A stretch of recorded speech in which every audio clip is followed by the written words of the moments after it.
All right, now it is time to address the Cepher Bible. We love those guys, but this has to be set straight, and they may not do it.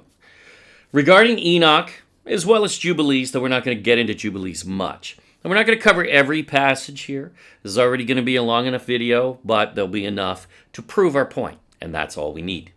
The other channel uses these texts to claim Enoch says the moon, where he actually says the sun.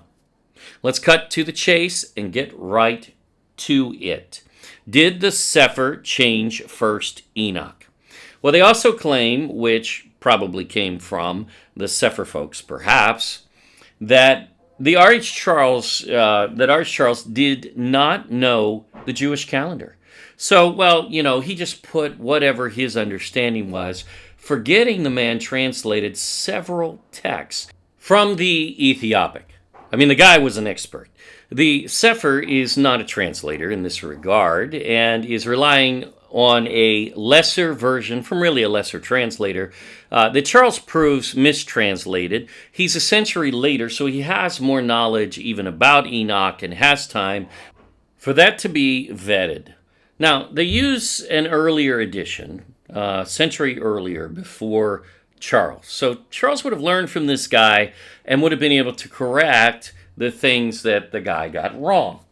Not putting the guy down, at least he translated First Enoch from the Ethiopic to English. That's a good idea. That's a good thing to do.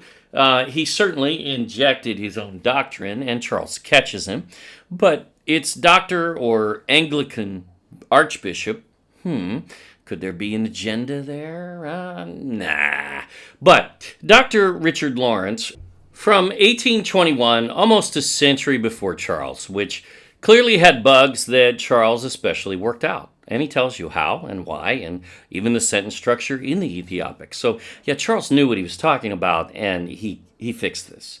In fact, it would make the passage false, so obviously it needed to be fixed. And, so Lawrence didn't get that, and the Sephir doesn't either.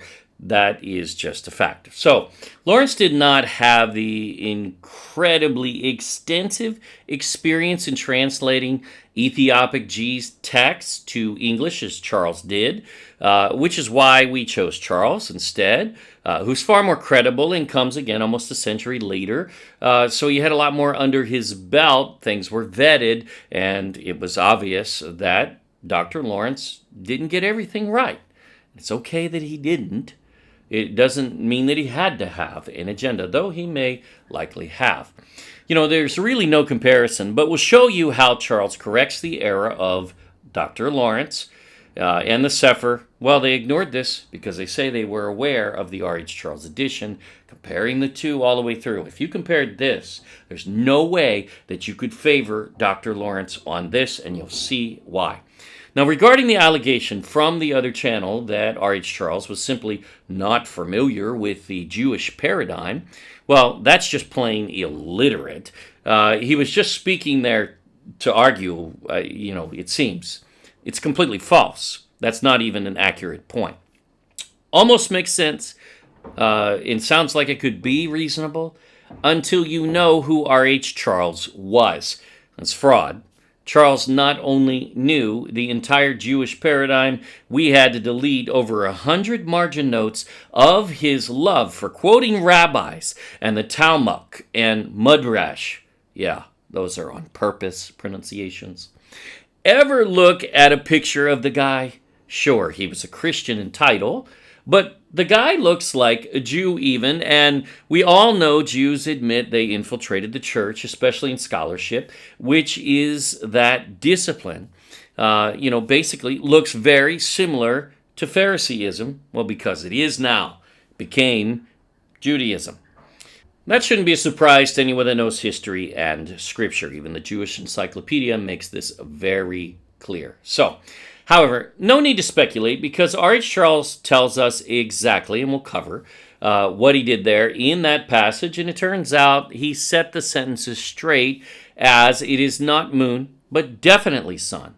Because in the Ethiopic, someone was taking the moon from the previous sentence and transposing it in error into the next sentence in place of the sun, and the Sephir should have known this.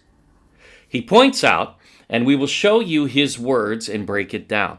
By changing the word sun to the word moon, one causes the sentence and paragraph to form a false statement. I mean, it's not even right. So, I mean, you do it as one thing, but then you do it and you read it and say, what? It's a conflict. And that is now continued by the Sephir. It's not their translation, but they're continuing the error. Charles was right, and it does multiple times in that paragraph alone, in fact, all about the sun, and in the next, the moon is there. So they even have a double moon, no sun, ignorantly. I guess the earth has 2 moons now and no sun, right? I mean, that's ridicule. And because the Sephir plots 2 different conflicting courses here. And the first one happens to match the sun even though they say it's the moon. That's error. Because it is the sun. Duh. Now, we wish to address some other things this other channel said without mentioning him directly again. We love the man and have even watched his channel some. He's a good man, sincere, and frankly, in his verbiage, though he tries to defend the moon position, he does even say that he's still researching the sun. Again, though, moon, good. Its course is perfect, but it is not the measure for days, weeks, months, or years. That's the sun. In fact, the Sephir disagrees with the Sephir on this, and that is not good. They can publish a correction and they can fix it in future printings, and they seem honest enough that they may well do so. Let's pray they do. It is our prayer that all of these continue to grow and awaken in every way Yahuwah desires. Before we get started, though, a quick affirmation of the sun's speeding up and slowing down, and the perspective we see in the sky, which is fascinating, affirming scientifically the sun moves. Check this out. Now, this is from Rob Skiba. One can say whatever they want about the man. He's no longer with us, of course, and that's a sad thing. He may not always have been right about everything. None of us are. And we don't agree with everything that he ever taught. But the man was sincere and honest. No, you aren't either right about everything, according to Romans 3:23. So none of us are, okay? Let's just do our best. I know you may have heard this, and some think, I thought I was wrong about something once, but I was wrong. Yeah, think about that. Anyway, Rob always was a sincere man since we ever knew him over the years. He pulled this out of Stellarium, as you see on the screen, software, a few years back, and we thought it worth sharing. On this founded Earth surface of Enoch, that's what he's showing, the sun would have to speed up as it approaches Antarctica, right? The outer rim of sort, in its southern courses.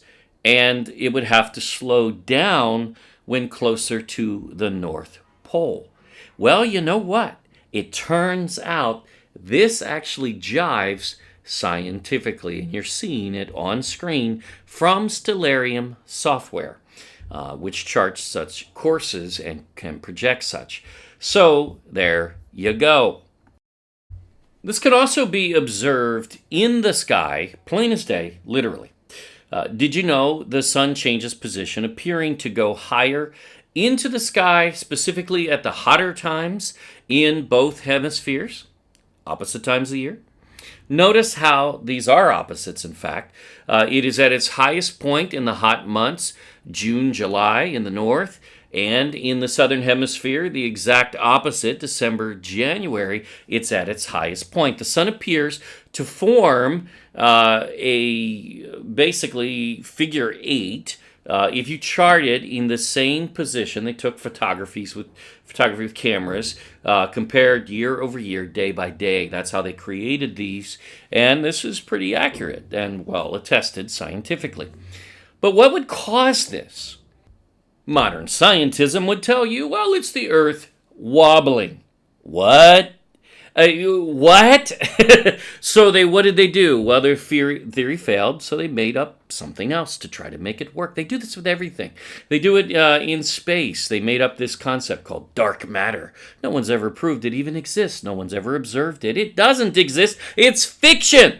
But they do it all the time, rather than just going back and saying, you know what, that theory failed. This proves that modern scientism is fraudulent in their behavior, and they're not scientific. So, what would cause this, then?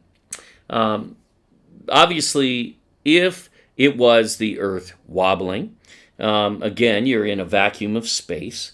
And remember the tilt, they stopped saying that it tilted back and forth. And then they said, oh, it tilts back and forth, but it's over 19,000 years. Yeah, right. That's stupid. This is not scientific. They're just holding on to these failed theories. It's so sad that they are so pathetic. And then, go around touting themselves as the brainiac scientists when they're just a cult religious believers who have faith in their religion. That's what they are. Now, they realized that the tilt didn't work, so they changed it. Now, the tilt stays the same all year round, but no, it tilts every 19,000 years. That's laughable because it's hilarious that they go there. And what they're doing is they're trying to stretch it out so far that then they can say, well, see, you would never notice that. Ah, right. But see, there's a problem. See, because now they have to still manufacture something that causes this motion, that causes this figure 8 in the sky. Because the sun doesn't move in their paradigm. So how is it that the sun is in different positions in a figure 8 throughout the year? Their explanation: the earth now not only is tilted, but now it wobbles. What? Okay, this is motion in a vacuum. Understand that. What exactly stops it from continuing that motion and then causes it to wobble back in the other direction? It's a little different, but it's got the same problem. It's in the vacuum of space. They changed it for the tilt, so now they're going to have to change this theory too to try to make it work still when it's dead. However, this has always matched Enoch's concept. What he explains is exactly what you see with your eyes. What you see, what you observe, that's called science. It's called perspective, in fact. When the sun moves closer out of the gate, closer to your area, the sun is moving toward you, and it literally is. It will appear higher in the sky, just as a ship coming toward you will appear larger in your frame. That's the way your eyes work. It's called perspective. When it gets further away, it appears lower. In fact, it appears to shrink, just as a ship does when your eyes see it. And that's when they say it goes over the curvature of the earth. Yet, we now have more sophisticated cameras that reach much further. And even though your eye can't see that far, you can take your camera, you can still zoom in, and you can still see the ship. Therefore, no curvature. That's just fact. And you'll find that that ship did not actually disappear, just did in your perspective. Now, there are numerous examples out there. We're not going to go and test this. It's been tested by many.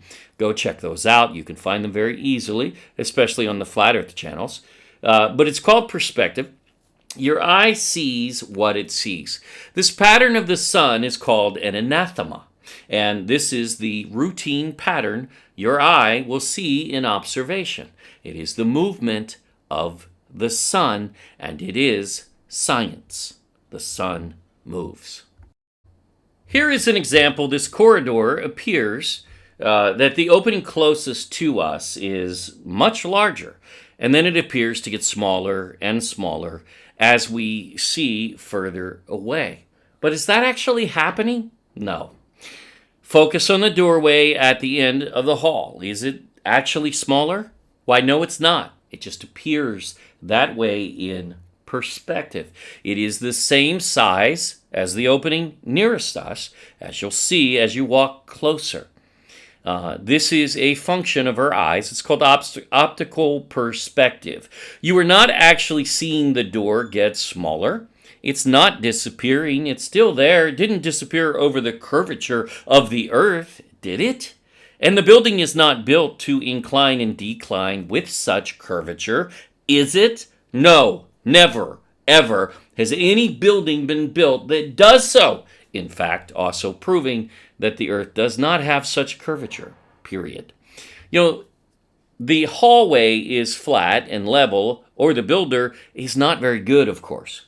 Now, modern science has another lousy answer for this one, as they have to now not only make the earth tilt, but they have to claim that it wobbles. Made up fiction. Talk about confirmation bias. They can't prove that the earth wobbles. No one can see that. And that's why they hang out there in these theories, in the things that can never be proven. That's where they are. That's not science. They alter their theories then when they realize they fail rather than throwing them out, which is what they should do if they were actually scientists, and they are not, let's be clear. Starting over with actual logic, yeah, that's the way science is supposed to work. They modified and did away with the theory, instead of doing away with the theory, that the earth tilts back and forth, except, of course, now it's over tens of thousands of years. So they still do claim it, but really minimize it over a very long period of time no one can measure. They still need it, and it's still a lie. And this is what they do. They live in the margin of error, which we'll someday cover in maybe even multiple videos exposing the science world, which is very stupid on some of these things. But now they claim the earth wobbles since, well, they can't tilt it anymore, at least not in a year period, every year, because that failed. So this is where it is actually very easy to catch the fraud. I mean, just look at the history of it. Just as with the tilt, if the earth wobbles in space, once that motion begins in one direction, well, what is the God or force that stops it and causes it to go in the opposite direction as well? A motion that cannot happen in space unless, the earth has rockets. It just doesn't work. And evidently it does this many times. So what would cause such a wobble? Well, where is the evidence of such? This is why they go to, even from an oblate spheroid to a pear, which, by the way, someone said, no, Neil deGrasse Tyson says it's an oblate spheroid. No, we have a clip, actually, of him. We can't show it because they'll ban our video. We're not allowed to use clips, even though the Fair Use Act says we can. But we could show you the clip of him, which actually he says that it is an oblate spheroid that actually is pear-shaped. Below the equator is wider, broader. So, yeah, he still says it's a pear. So that's what he says. And again, that is the third paradigm of the shape of the earth since we supposedly went to the moon and photographed it, which wasn't a photograph. So, I mean, it's called fiction. And when they don't agree with themselves, we take it and we test it. And that's what we should all do. Where is the evidence? They use circular reasoning and claim that this anathema is evidence. They're actually using it as evidence, yet they need to prove it ever happens in the first place. That is not evidence of a wobble. It is evidence of perspective, optical perspective, just as we're showing you here. If it was true, then you could apply it, but they got to prove it true first. Otherwise, they are not propagating science. And it's not true. See, this is stupid. It fails, as does the tilt that we already showed you in previous videos. These are massive problems for modern scientism, proving it is merely propagating an occult religion, not science. And that's our position. Science is observation and experiment, and they have done neither on these points and represent the opposite of what we observe.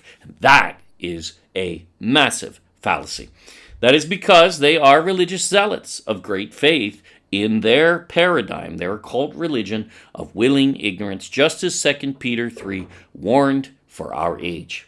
He said they would attack creation, and oh boy have they. The flood they undermine with fiction, and supposed ice ages they can't prove ever existed. They're using evidence for the flood that they're trying to reframe as, oh, they had to be ice ages. That's stupid. Marine fossils don't move in glaciers. Come on. Use your brain, science. They wave their hand in witchcraft, telling us we don't see what we do see, and they ignore history, the Bible, and many other texts that should be part of their interpretation process. Now that's stupid, and we will never let them get away with that here. So there.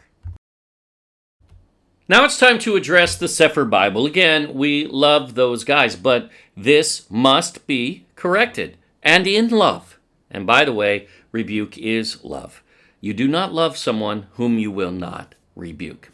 Now, why did the Cepher Bible change Enoch? Well, really, okay, in all fairness, they're continuing the error of an old paradigm disproved. Let's see what they did and set it straight here. Let's also take a look at other verses in the Sephir which actually say the opposite, causing the conflict. In its own text, unfortunately, but it's there. On screen, bottom right, is the Sephir's explanation. The original text they preferred was from Dr. Lawrence, yet they claim to have read R.H. Charles, and this is problematic because no, they didn't. If they did, they just ignored what he said, especially in this regard, as well as Nib. However, in this, they clearly grabbed what fit their paradigm of Messianic Judaism. That's what they're doing, really. And they did not even notice they created conflicts in their own text as a result. Not even going back and testing it. This Anglican archbishop that they prefer really appears to have an agenda here, but if not, he made a massive error. Remember this verse in First Enoch, chapter 74, we've covered, verse 12. And the sun and the stars bring in all the years exactly. Now that's fact, and that's fact in all of Enoch. That is an accurate statement. To say the opposite would be inaccurate and a lie. Just understand that. So that they do not advance or delay their position by a single day unto eternity. Got that? I mean, it couldn't be clearer, right? Well, it's not in the Sephir. We'll see. But complete the years with perfect justice in 364 days. Now, logically, we already know the sun and stars match in Enoch, and the fact that 364 days here, that's the sun, never the moon, period. This does not invoke a 13th month. I mean, there's no 13th month there. When it just said a year has 12 months, oops, that doesn't work, of 30 days each, and then adding one intercalary day at the end of each quarter, which Enoch says over and over and over and over and over, and actually 364 times as he plots every day of the year, for that matter. However, let's go to the Sephir rendering of this and see where it went wrong. Some have noted that the Sephir used a different version of First Enoch and Jubilees, which we mentioned, not the R.H. Charles version. And that's why, we just have a little disagreement. No, we don't. They said that they reviewed the R.H. Charles version in parallel in curating this, and this means they ignored it. Yet, very clearly, very obviously, Charles is right, and he has to be, because otherwise their rendering creates a false statement. That is a problem. When you look at something like that and you willingly ignore it, well, 2 Peter 3 tells us exactly why they do that. Now, however, they also use and equate the very occult book of Jasher, in fact, with Jubilees and Enoch, which is utterly illiterate and complete blasphemy to even think of putting that book that has no historicity and over 100 occult, fraudulent stories within. 100! Oh, we cover them all. Watch Answers in Jubilees, part 49, A through F. Yes, 6 videos. We cover it all. You can see it for yourself. Then they continue the fraud of Esther, which is Zionism, which fits their paradigm, let's be clear. And we cover that in testing the book of Esther. And Maccabees, which is a fraud. It frauds history. We cover that in Who Defiled the Temple, as well as the Hanukkah hoax. Watch those, and the evidence is there. It's very clear. You can see for yourself. They picked a bad version of First Enoch here as well, especially for these passages. Look at this and we'll demonstrate why this is wrong and how they went wrong. Notice the Sephir not only omits the sun and replaces it with moon, the opposite in this perspective, essentially, but it forgot the stars completely. The reason? The moon does not align in timing with the stars either. So also a problem for their paradigm. But the real problem? The moon is false here and never should have been put in. The sun does. It is the measure. It is what matches up with the stars. In fact, they are in tandem in this regard. The moon has a different course, and it would be wrong in this sense. But look at the errors this creates in now making these false statements throughout the passage. When you put moon here in place of sun, and again stars as well, because that's not here either, disappeared, this is a problem. The moon does not bring in the year exactly. The language would be false. It's a false statement. As First Enoch says, a year is 364 days, period. Never 354. It's off by 10 days. It even tells you that moon comes in 10 days too soon. That's also in the Sephir, by the way. A conflict right there. There is no 13th month in all of Enoch. It's not there, yet he lays out the 12 months. And he's done there because it is perfect and exact. So the moon doesn't work, period. It would have to match the language if it were the accurate measure, and it doesn't. It does not even fit the language here in the Sephir passage. This is a conflict. The moon, in fact, goes backwards, falling behind the biblical calendar even in days. It doesn't work. Yet, the moon is not correctly precise for this year, period. Which, look at that. Even the Sephir says it's 364 days in the same paragraph, not 354. And it would have to, where is the month there? Where's the 13th month being added? It should be right there, and it's not. Therefore, you can't add it, you can't assume it, and you do not reconcile, period, in that manner. That is the sun's measure exactly. The sun's course and timing, not the moon's, and false to assume the moon here. Then, Enoch runs the math for 3, 5, and 8 years, and he tells you there are no leap months in 8 years. They're not there. Not a single leap day even. And it's supposed to be every 3 years in order to reconcile with the moon. It doesn't do it because there's no need to reconcile the moon. The moon has a separate course and a different measure. You don't try to make the moon the sun. That's what they're doing. The math is 364, 364, and 364 per year. Those are the days. This fails, and then this also forgets that the next paragraph is there too. I mean, it's there, it still exists. And now you have the moon twice. You have 2 moons and no sun at all. What planet do they live on? I think maybe we saw one like that in Star Wars, perhaps. Not sure. Kabbalah Wars, same thing, really.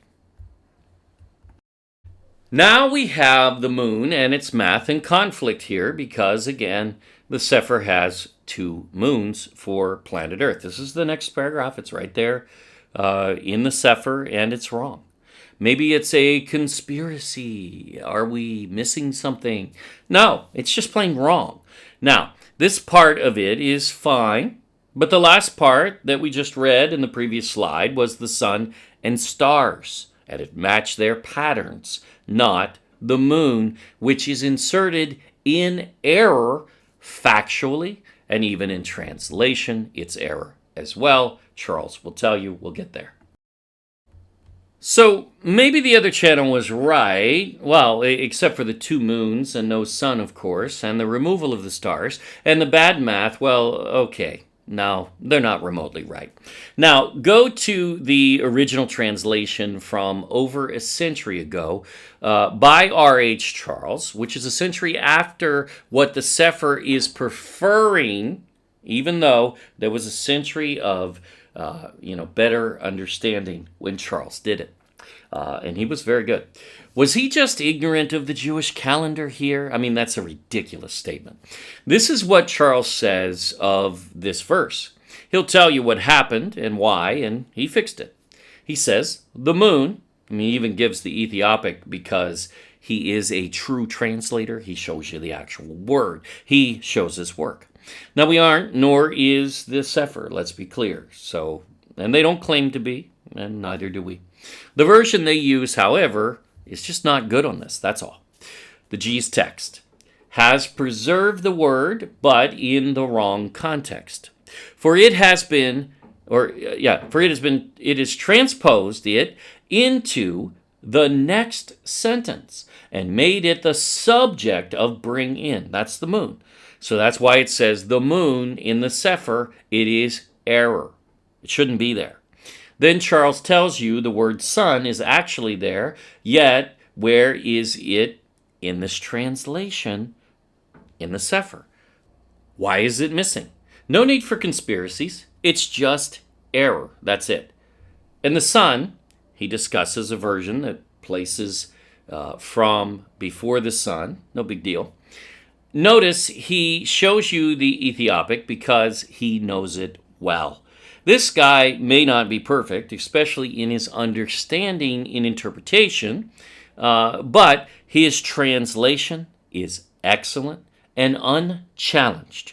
For the other channel to attempt such without an ounce of research, dismissing this credible, vetted translator is nothing short of ignorance, especially invoking a translation from almost a century prior, which clearly is wrong. If you have to toe the line for the Sephir and for Judaism, wake up.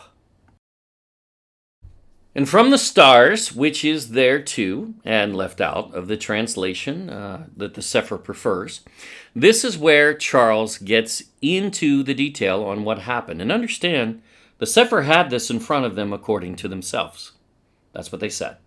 So, here all MSS add, and the moon. Remember, the sun was wiped out in the Sephir's translation along with the stars in error. But the moon belonged to verse 11, the previous verse. See note, and we just discussed that, we just read it. This wrong transposition was made by, now he shows the error in the G's, Ethiopic, and at the same time preserved the word in its original setting. In other words, they duplicated moon twice when it's only there once. Is it an honest mistake? Hey, maybe. Doesn't matter. This isn't about beating people up. It's not about condemnation. It's about getting it right. Who knows? But it is error nonetheless. He goes on to confirm because he can read in the G's. And many of us can't, right? I mean, again, we never claimed to translate this from the G's. We're using R.H. Charles because he is the credible of the translators who translated this. Our author, that's Enoch, advocates a solar and sidereal year as the author of Jubilees 6:32 through 36, which was Moses, and the angel of the presence since creation, all tied in here. You can't get better credible witnesses, right? Which we have covered, sets the sun as the measure for days, weeks, months, and years, Jubilees. So you just can't really get away from that. He repeats the error here. You can read it. He tells you it creates a contradiction in the text, and that's not good, and he's right. We already showed you. Then, but complete, and there it is, Charles shows us the sentence in G's as it should read, and the corruption which he caught. and corrected. He's a real translator, see? Wow. So, in other words, the other channel's dismissal of Charles is unacceptable and wrong, and even the Sephir, well, although they may have ignored him, they supposedly read Charles too. Their reliance on the Sephir and the version they used as superior to R.H. Charles is just plain wrong. And the passage they are trying to propagate as the moon is complete error and full of conflicts and false statements created by transposing the word moon, as Charles caught and corrected, from the previous sentence into this one. And also, sun and stars disappeared, not just sun. So, not good. But the larger issue is this is carried on throughout the Sephir in First Enoch in some passages, yet not others, and it creates conflicts every time because the Sephir still in some passages maintains these verses fairly closely to the R.H. Charles translation, and they disagree with themselves. What is the first law of the luminaries, for instance? Well, the sun's rising according to the Sephir, same as R.H. Charles. There you go. That's a massive conflict. No, it's accurate, but a conflict to what we just read. Notice the verses are numbered differently, and you will find, especially First Enoch, has different translators that use a different numbering system for the verses. Who knows why, but it just is the way it is. It's confusing, but you can line them up, and you just need to be aware when you look at a different translation. What luminary goes out first to start the first day of the first month of the year? Oops, once again, according to the Cepher Bible, they have this close to the same as R.H. Charles. And it's the sun, not the moon.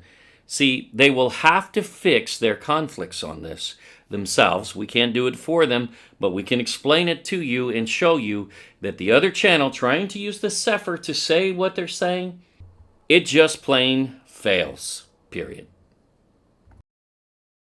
Also, in chapter 72, which we covered and charted the course of the sun over the whole chapter, verse 6 in R.H. Charles's version that we use, or 8 in the Sephir. Again, doesn't matter that there's a different numbering. It really doesn't matter. Just be aware. What rises first in the great portal, according to the Cepher Bible, to begin the cycle of the day, month, and year? And that makes weeks too. Well, it's still the sun, not the moon, meaning what we showed you earlier, where the moon was replaced, is an error, even according to the Sephir. It disagrees with itself, and that's a problem. In chapter 41, verse 5, or 4 in the Sephir, again, match them up, instead of the sun and moon, which can only fit this passage, never the moon, the Sephir, moon alone anyway, the Sephir, or their translation, has receptacles of the moon. Huh? The what? The moon has receptacles? No, it doesn't. Yeah, and they're made out of wood. Nonsense. It's a very poor translation. This is the chambers of the sun and moon. The sun is there, not the receptacles of the moon. This is a problem. Again, it's nonsense. And what receptacle became more splendid than the other? I mean, just read it in context. It makes no sense. It's illiterate. And that's unfortunate, but true. The sun is more splendid than the moon, is what is actually there, and that is accurate. Charles was right. In the rest of this verse, the Sephir's reading is really, it just babbles. It doesn't make any sense. It's incoherent. Who is it that has this oath to operate together? The receptacles of the moon? Come on. It is the sun and the moon together. But the Sephir made that the receptacles of the moon, or at least their translation does. Huh? Again, doesn't make sense. Who is there? Should be sun and moon, not receptacles of the moon. The receptacles are not the noun here in any sense. It's sun and moon. It's wrong. Then The next sentence after that, same chapter 41, brings in the sun, which should have been in the passage all along. Not receptacles of the moon, sun and moon. Now it says the sun goes out first. Oops. That's once again the Cepher Bible saying the sun is the measure, not the moon.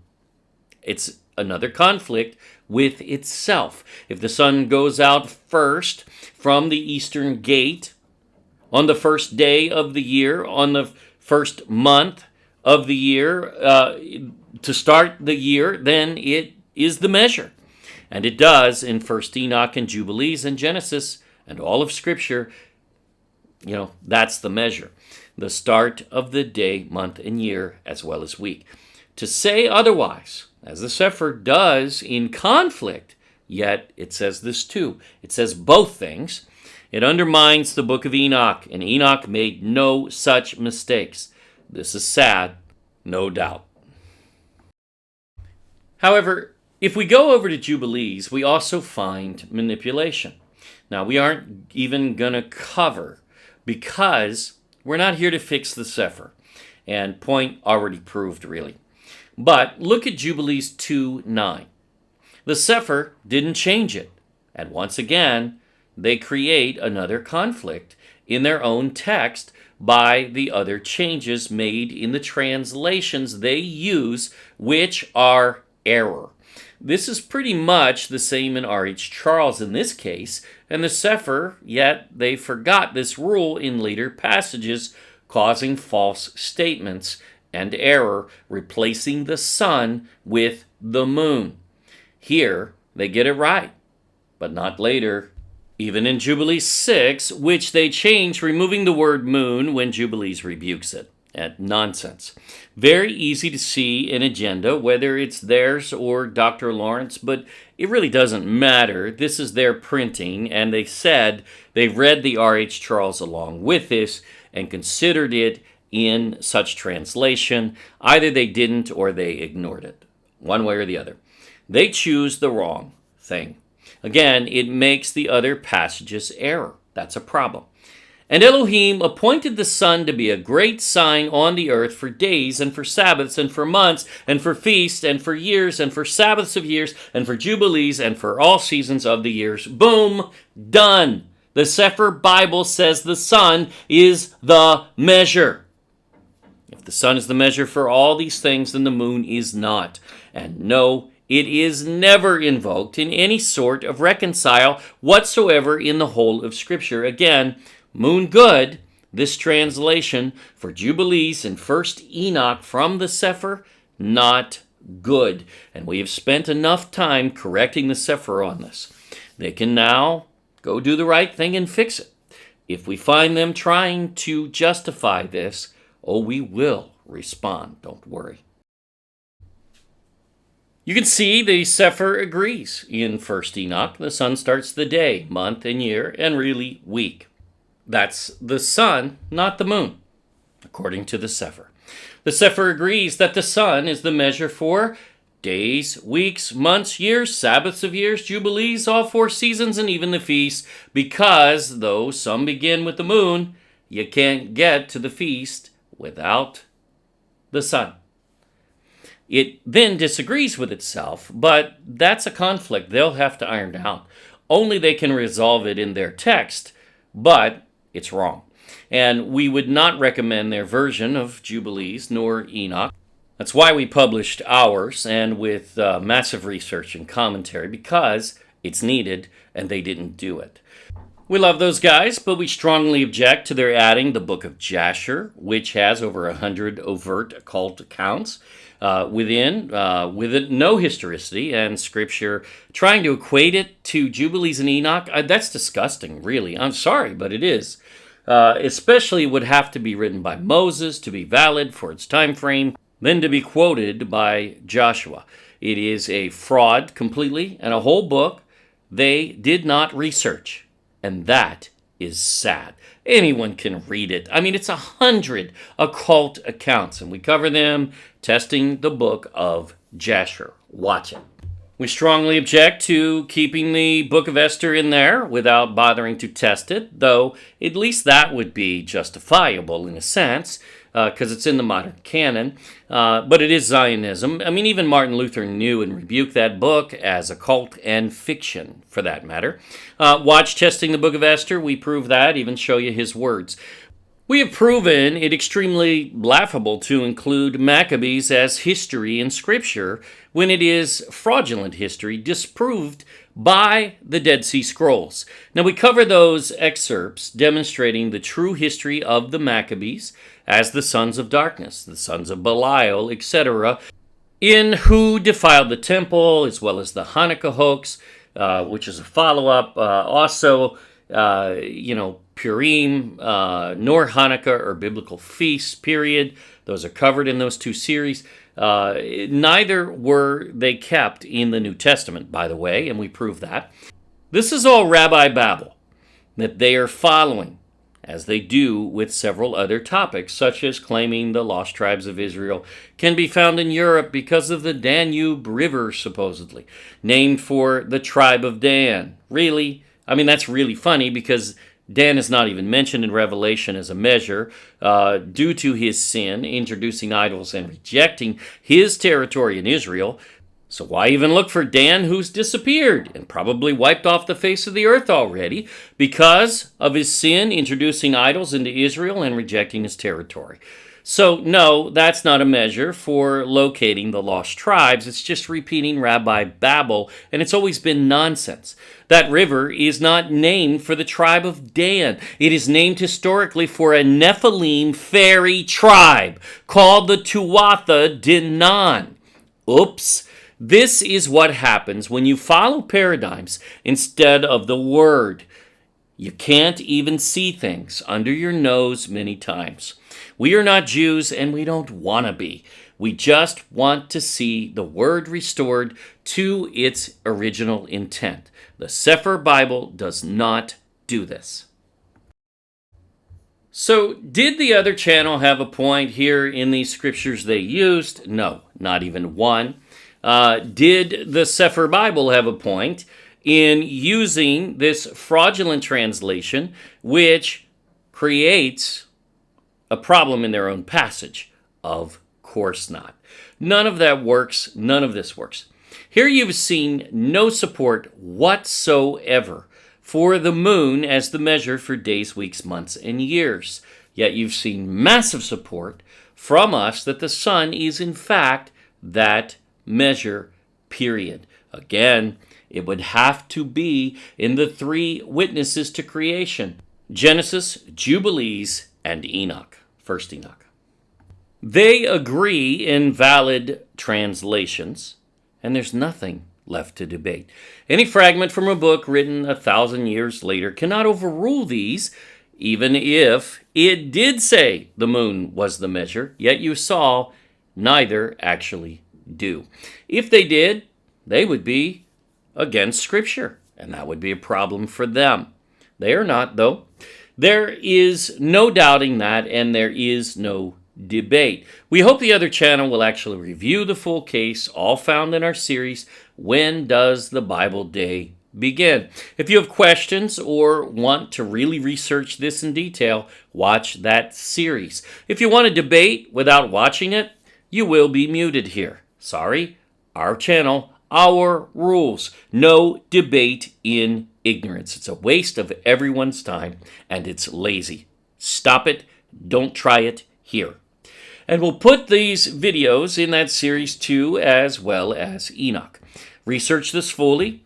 You will never find this case for the moon to resonate as truth on any level, and I mean any, and at this point, that is fully dismantled and obliterated.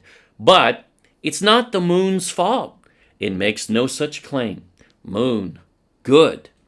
Perhaps it is time to rid our practices of Judaism completely, because it's an occult religion, an infusion in Samaria of Persian, Babylonian religions by impostors who attack the temple, usurping the priesthood and exiling the true temple priests whom we should be following.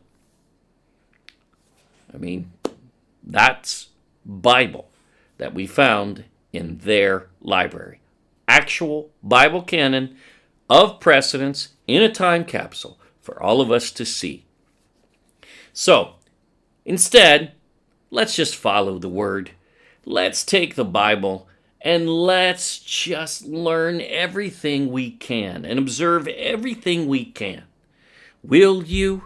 We know our viewers mostly do, and we hope you will too. Thank you. We have almost 450 videos on this channel, one for every day of the year, many just as profound, with some 50 or so in Tagalog for Filipinos, and now 6 in Spanish to start. We also have been setting up subtitles for 20-plus languages for most of our videos. Don't forget to like and subscribe and click the bell for notifications of new uploads. Join our email list as YouTube fails to notify often, and we will notify you ourselves at thegodculture.com. Just fill in the pop-up there. We now have alternative platforms for videos on Rumble, Odyssey, and Utreon, and our new podcast is also available for all of our videos as well. All links in the description box. Friend us on Facebook at The God Culture, _space, original. If you prefer an alternative, we now have Parler and Gab. Links below. We have 6 books published internationally, being read in over 100 countries, with a new release now available. The first book of Enoch, the oldest book in history, and we prove it right there in the introduction. Read it. We also have now launched Ophir Philippines Coffee Table Book in the US, Canada, UK, and many overseas markets on Amazon.